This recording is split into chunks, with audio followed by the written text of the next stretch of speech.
Depuis ses débuts, le jeu vidéo contient bien des histoires. Et il existe déjà pas mal de formats qui parlent de tout ça, avec suffisamment de profondeur et de talent pour que je n'ose prétendre apporter quoi que ce soit de plus. Pour autant, s'il y a bien une histoire qu'on ne peut raconter à ma place, c'est la mienne. Alors, voilà donc mon histoire avec les jeux vidéo, et en particulier mon rapport à la génération de consoles qui fut, pour moi, la plus marquante. Il s'agit de la 7e génération, celle qui a débuté en 2005 avec la Xbox 360, suivie dès 2006 par la PlayStation 3 et la Wii, pour se terminer à peu près 10 ans après. Mais avant ça, introduisons le sujet. Mon souvenir le plus lointain concernant les jeux vidéo remonte à lorsque nous rendions visite à ma famille de Rouen. Mes cousins avaient une Super Nintendo, et j'ai quelques flashs qui me reviennent où nous sommes tous assis sur un lit en train de regarder l'un de nous jouer à un jeu Mario. Je devais avoir aux alentours de 5 ans et je me rappelle être captivé par ce qu'il se passe à l'écran. C'est lorsque je suis arrivé au CP, et après d'âpres négociations, que j'ai pu obtenir ma première console, une Game Boy Color avec un jeu, Les Fous du Volant.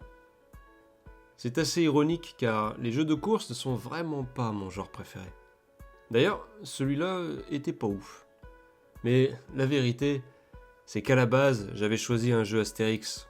Sauf qu'une fois retourné dans la voiture de mon père, on a constaté que la boîte était vide. Heureusement que dans le magasin, personne ne mit ma parole en doute. Enfin, surtout celle de mon père. Moi, je devais être à côté en train de chialer. Et c'est comme ça que je pris Les Fous du Volant. Même le prix m'a marqué. 250 francs le jeu, 500 francs la console. C'était pas rien à l'époque. Et mon père me l'avait bien fait savoir. Plusieurs années plus tard, j'ai revendu cette Game Boy Color. Pour 11 euros. Ouais, on fait tous des choses dont on n'est pas fier. Bref, quand j'ai eu cette Game Boy, j'ignorais tout du principe des nouvelles générations de consoles qui remplaçaient les anciennes, etc. En même temps, à cet âge-là, qu'est-ce que je pouvais piger à tout ça? Assez rapidement, la Game Boy Advance est arrivée. Les jeux sur Game Boy Color disparaissent très vite. À l'époque, un copain de classe me répète sans cesse que sa Advance est bien meilleure que ma Game Boy et que ses jeux sont bien plus cool.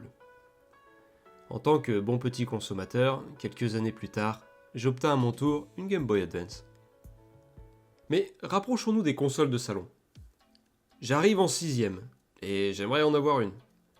Je ne connais pas grand chose, jusqu'à présent j'ai été influencé par Nintendo, j'ai quelques jeux sur ordinateur, Rayman 3, FIFA 2004, GTA 3, mais je sais que le PC familial ne va pas me permettre de jouer à des jeux récents. À ce moment-là, on est juste avant la génération qui nous intéresse. Les 3 consoles qui se partagent alors le marché sont la PlayStation 2, la Xbox et la GameCube. Dans le choix qui s'offre à moi, il y a un facteur que je ne peux négliger, celui du prix de ces consoles. Et moi, quand j'arrive au milieu de tout ça, il y a une offre. La GameCube avec Mario Kart Double Dash à 99 €. L'affaire du siècle. Quand j'y repense, j'ai souvent démarré mes premières consoles avec un jeu de course. J'ignorais encore beaucoup de choses concernant le marché du jeu vidéo, notamment le principe des exclusivités. J'ai donc une pensée pour ceux qui ont connu la même frustration que moi en voyant les rayons Xbox et PlayStation 2 remplis de jeux, face aux petits rayons réservés à la GameCube. De même pour la durée de vie de la console. Lorsque j'obtiens la GameCube, il ne lui reste plus que 2 ou 3 ans à vivre sur le marché avant l'arrivée de sa petite sœur. Alors qu'en face, je constate que la PlayStation 2 bat tous les records, en restant dans le game pendant plus de 10 ans, et avec des jeux qui ont l'air géniaux. Ratchet & Clank, Jak & Dexter, Star Wars Battlefront. La frustration est grande. Pour autant, je garde de très bons souvenirs sur GameCube. Je repense à Call of Duty 2 Big Red One, qui n'a jamais été cité comme le meilleur Call of, loin de là, mais qui a été un véritable coup de cœur pour le jeune collégien que j'étais. Vic, Brooklyn, Hawkins, je me suis attaché aux personnages de cette compagnie au point de me souvenir encore aujourd'hui de leur nom. Nous voilà au moment où la génération de consoles suivante arrive, le principe de la next gen. Bien qu'au début, je défendais les mérites de la future Wii auprès de mes potes du collège, j'ai dû me rendre à l'évidence. Son futur catalogue de jeux n'allait pas me correspondre. Je me souviens pourtant que les pubs et les vidéos montrant sa nouvelle manière de jouer m'avaient attiré. Surtout pour les FPS, où l'immersion semblait dingue grâce aux mouvements super réalistes qu'on était censé devoir faire pour viser, se battre. La suite nous montra que la précision des mouvements était bien loin d'être aussi poussée. Mais clairement, je ne voulais plus passer à côté de futurs gros jeux qui sortiraient très probablement uniquement sur Xbox 360 et PlayStation 3. Je tournais donc le dos à Nintendo pour me retrouver face à un choix cornélien. Microsoft ou Sony? Et je voudrais déjà m'attarder sur cet aspect, le choix de la console. Quand on n'a pas le luxe de toutes les avoir, il faut miser sur une. Et je trouve que la génération Xbox 360, PlayStation 3 et Wii reste jusqu'à présent la génération où il était le plus difficile de faire un choix. C'était comme ton Pokémon de départ.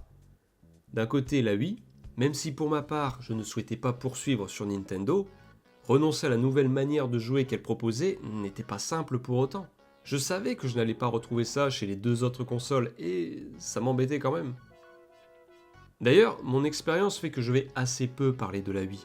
Mais j'ai aussi été témoin de son succès, qui est bien entendu mérité, ne serait-ce que pour la prise de risque de Nintendo. Microsoft fut plus timide à ce niveau-là, avec la Kinect. Et Sony tenta d'inclure également le contrôle par le mouvement des manettes, dès le début d'ailleurs, mais sans réussite. Concernant le choix entre la Xbox 360 et la PlayStation 3, j'étais dans une impasse. Encore aujourd'hui, des gens affirmeront que la 360 était la meilleure des trois. Tandis que d'autres diront que c'était la PlayStation 3 à 100%. Et il y a débat. Mais pourquoi ce choix demeurait, pour moi, si compliqué? D'un côté, la 360, une console avec la manette la plus confortable pour jouer. Des exclusivités annoncées qui me font de l'œil depuis longtemps. Halo, Fable, Gears of War. Un système de succès sympa, absent de la PlayStation 3 à ce moment-là. Le jeu en ligne plus travaillé, mais payant. De l'autre côté, la PlayStation 3, avec laquelle on peut jouer en ligne gratuitement. Des exclusivités qui me font aussi de l'œil. MotorStorm, Resistance, Ratchet, Uncharted, God of War. Oui, j'ai encore cité un jeu de course, mais MotorStorm, je l'avoue, j'avais eu un coup de cœur pour ce jeu. La console présentait également un lecteur Blu-ray, et ses performances étaient annoncées comme incroyables. Choisir une console était synonyme de renoncer à certains jeux. Et ça, pour un joueur, c'est dur. Je me rappelle avoir même acheté un magazine Console Plus, où ils avaient mis en gros titre « Quelle console choisir ?» Chaque avantage et inconvénient était indiqué, pour qu'au final, ils conseillent la 360. Cependant, un facteur a pesé dans ma balance. Vous voulez savoir lequel? Vous vous souvenez quand je vous ai parlé de ce petit gars en primaire, frustré de constater que sa nouvelle Game Boy Color était déjà bientôt obsolète? Ce même petit gars qui, une fois au collège, a eu quasiment le même tour avec sa GameCube. Je pense que vous comprenez là où je veux en venir. La durée de vie de la console sur le marché. L'élément qui m'a décidé dans mon choix était le nombre d'années de service que m'offrirait la console avant que sa successeuse n'arrive. À quel point l'histoire que j'entamerais avec elle serait longue ou pas? Dit comme ça, c'est un peu bizarre. Mais vous pigez le principe. Mon raisonnement fut le suivant. La PlayStation 3 est sortie plus tard que la 360. La PS2 a duré une dizaine d'années, soit quelques-unes de plus que la Xbox. Donc, la PlayStation 3 durera sûrement plus longtemps que la 360. Donc, je vais miser sur elle. Voilà. C'est sur ça que je me suis décidé. Pour Noël, j'ai réussi à obtenir l'un des derniers starter packs disponibles avec la PlayStation 3 60Go, qui lisait les jeux PlayStation 2, ça m'a servi une fois, qui avait 4 ports USB, autant dire que 3 n'ont jamais servi. Elle offrait aussi 2 manettes, sans vibreur, et 2 jeux, Resistance et MotorStorm. A la base, ce pack était à 600€, et suite au mauvais démarrage de sa console dû à son prix, Sony avait baissé le prix du pack à 500€ et allait lancer une version moins chère de sa console. Moins de ports USB, pas de rétrocompatibilité, 40Go de disque dur. En termes de rentabilité, ça restait beaucoup plus intéressant de choper un des derniers starter packs. Si, selon moi, cette génération est la meilleure, ou du moins la plus marquante, c'est non seulement pour la qualité des nouveautés que ces consoles apportent, mais aussi pour la qualité de ces jeux. Je ne suis pas un grand amateur de jeux en ligne. Certes, j'ai passé des heures sur Counter-Strike, Condition Zero, Source, sur Age of Mythology. Encore aujourd'hui, je joue à des jeux comme Fall Guys, Sea of Thieves. Mais là où je me retrouve en tant que joueur, c'est dans les histoires solo. Ou à la limite, en coopération de joueurs. Ce que je recherche, c'est une narration qui arrive à me transporter au point de m'attacher au personnage, de ressentir des émotions selon les événements qui ont lieu. Avoir cette sensation assez particulière lors du générique de fin, cette satisfaction d'avoir terminé le jeu, tout en étant triste que ce soit fini. Et autant dire que cette génération m'en a donné pour mon argent.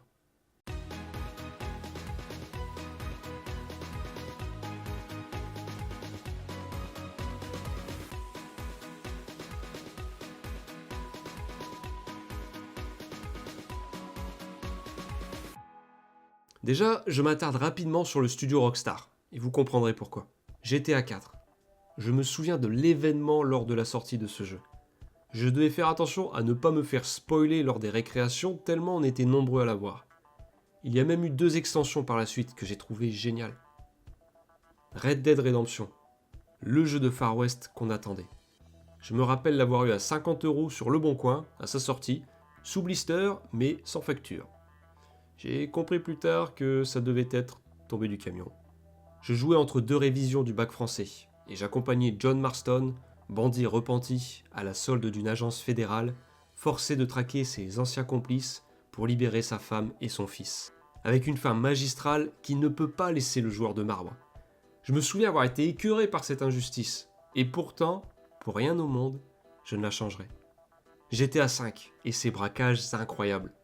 Je me souviens de cet été où je me suis retrouvé tout seul pendant une semaine avec quasiment personne à voir.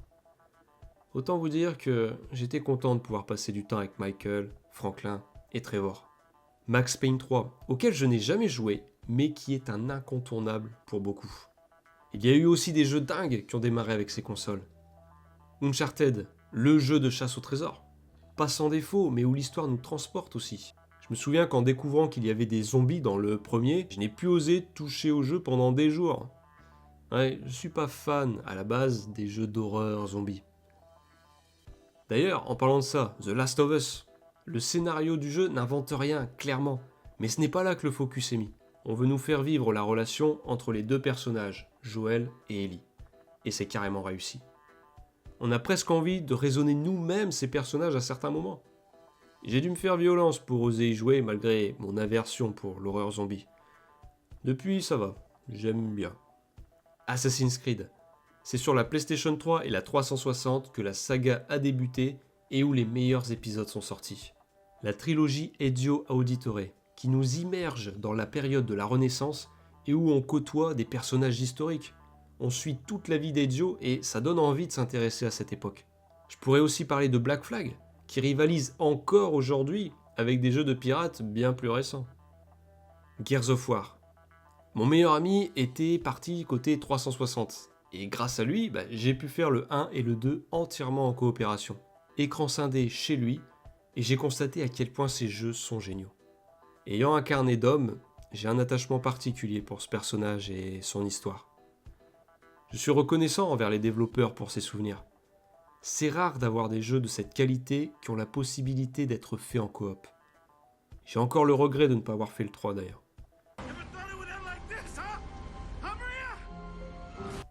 Et grâce à mes potes, en général, j'ai pu découvrir Mass Effect, BioShock, Arkham Asylum, qui ont démarré aussi avec ces consoles. Et bien sûr, je pourrais évoquer d'autres jeux tout aussi marquants, si ce n'est plus. Mafia 2, Heavy Rain, Halo 3, Skyrim, Infamous, qu'on a vu gratuitement parce que le PlayStation Network s'était fait pirater.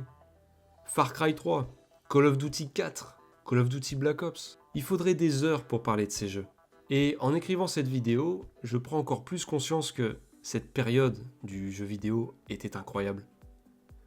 Autant au début, je remettais en question mon impartialité, car je sais que l'effet nostalgie influence. Comme certains dessins animés de mon enfance qui paraissaient excellents à l'époque et qui pourtant ne sont clairement pas dingues. Cette génération de consoles m'a suivi de la fin du collège jusqu'à une partie de mes années fac. Bien sûr qu'elle a eu une place privilégiée pour m'impacter. D'autant qu'aujourd'hui, je joue bien moins qu'avant. Pour autant, même si elle a son influence sur mon impartialité, je peux pas le contester. Ma nostalgie ne peut changer mon avis sur le constat que je fais au sujet des générations de consoles et des jeux qui suivent. En 2012, la Wii laisse doucement sa place à la Wii U, une console tellement anecdotique qu'elle durera moins de 5 ans. Certains pensent encore que c'était juste la version portable de la Wii. S'en suivra la remplaçante de la 360 en 2013, la Xbox One, qui a fait parler d'elle parce qu'elle exigeait à la base une connexion internet permanente, avec la caméra de la Kinect inclus, et voulait réduire le marché des jeux d'occasion. Un aspect essentiel du jeu vidéo pourtant. Elle ne rencontra pas le succès de sa grande sœur et laissa sans difficulté la PlayStation 4, sortie presque au même moment, dominer le marché mais sans éclat. Déjà là, le choix de la console n'était plus si cornélien. De mon côté, je poursuis en toute logique mon aventure chez Sony en prenant la PlayStation 4 lors d'un Black Friday. Bien sûr, cette nouvelle génération a vu son lot de jeux incroyables. Spider-Man, Uncharted 4, qui, je trouve, conclut la série de façon parfaite. Pitié ne ressortez pas Nathan Drake du placard. The Last of Us 2, Ghost of Tsushima, God of War, The Witcher 3, Horizon Zero Dawn, Red Dead Redemption 2, qui reste une des meilleures expériences de jeux vidéo que j'ai eues. Arthur Morgan est l'un des personnages les plus attachants avec lesquels j'ai joué. D'ailleurs, les détails de ce jeu sont juste dingues. Encore 6 ans après, il est bluffant. Mais déjà là, on remarque que plusieurs des meilleurs jeux sur ces consoles sont soit des suites de titres sortis sur 360 et PlayStation 3, soit des jeux également disponibles sur ces dernières, donc de simples portages ou remastered. Ce n'est pas propre à cette génération, des licences qui ont droit à des suites, ça date pas d'hier. Mais je trouve que c'est à partir de celle-ci que cela prend une trop grande place. J'évoquais Rockstar. La PlayStation 4 et la Xbox One n'ont eu que Red Dead Redemption 2. Je ne compte pas GTA V qui sort littéralement avec chaque nouvelle console. Quand on voit ce à quoi on a eu droit avec la génération précédente, et avec même celle de la PlayStation 2 et de la Xbox, c'est frustrant de voir ce dont on doit se contenter, même si c'est Red Dead Redemption 2 et qu'il a fallu 8 ans pour le développer. Et parlons des suites également.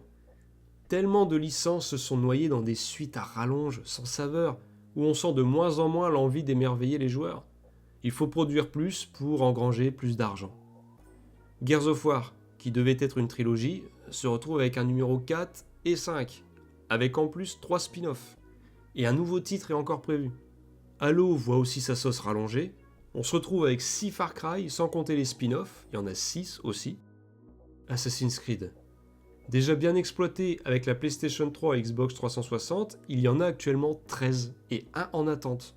Sans parler des séries dérivées sur console portable, etc. Pour Call of Duty, c'est encore pire. 20 titres pour la série principale. C'est devenu FIFA, un nouveau chaque année.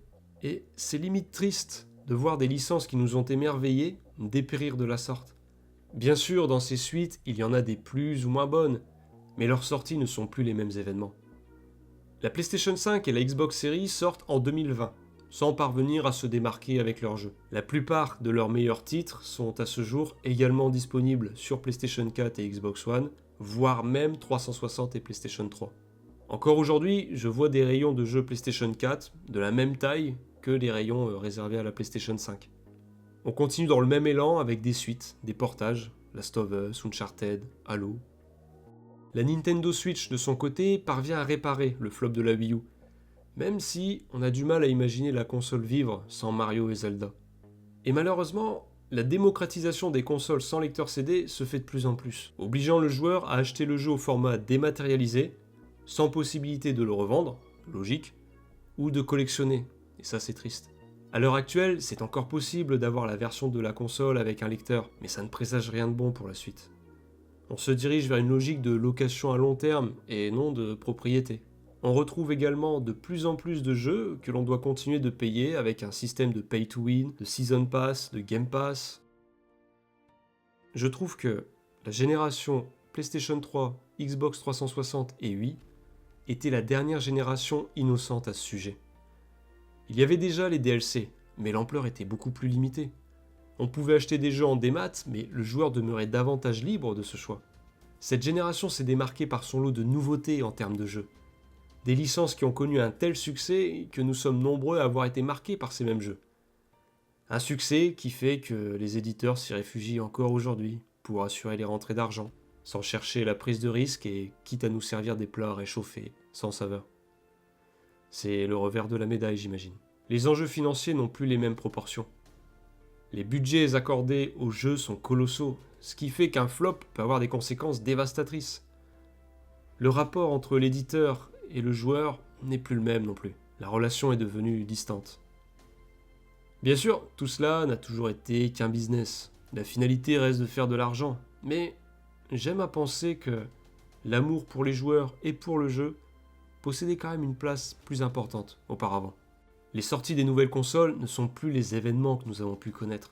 Beaucoup de joueurs se tournent désormais vers les jeux de studios indépendants, à plus petit budget, mais qui veulent se démarquer, et qui pour ça n'hésitent pas à innover. Sûrement en partie parce que leur réussite dépend davantage de l'aspect novateur du jeu qu'ils proposent. Je vais terminer avec un dernier aspect, qui a marqué pas mal de joueurs de cette génération de consoles. Tout à l'heure, je vous parlais d'un ami qui avait la 360. Après quelques années, sa console a connu les fameux 3 Rings of Death. Ces 3 LED rouges, qui s'allumaient à la place des 4 LED vertes habituelles, qui indiquaient ni plus ni moins que la mort de la console. On pouvait faire revivre la console quelques heures en l'allumant et en l'enveloppant dans une serviette. Mais l'issue restait fatale, et je peux vous dire qu'il était bien dégoûté. Ayant la PlayStation 3, je me disais que mon choix avait définitivement été le meilleur. Jusqu'à ce que ma console connût la Yellow Light of Death, propre au modèle PlayStation 3 Fat du Starter Pack, s'illustrant par cette petite lumière jaune à l'allumage qui envoya ma console directement au Valhalla du jeu vidéo. Même les pannes de ces consoles avaient plus de charisme.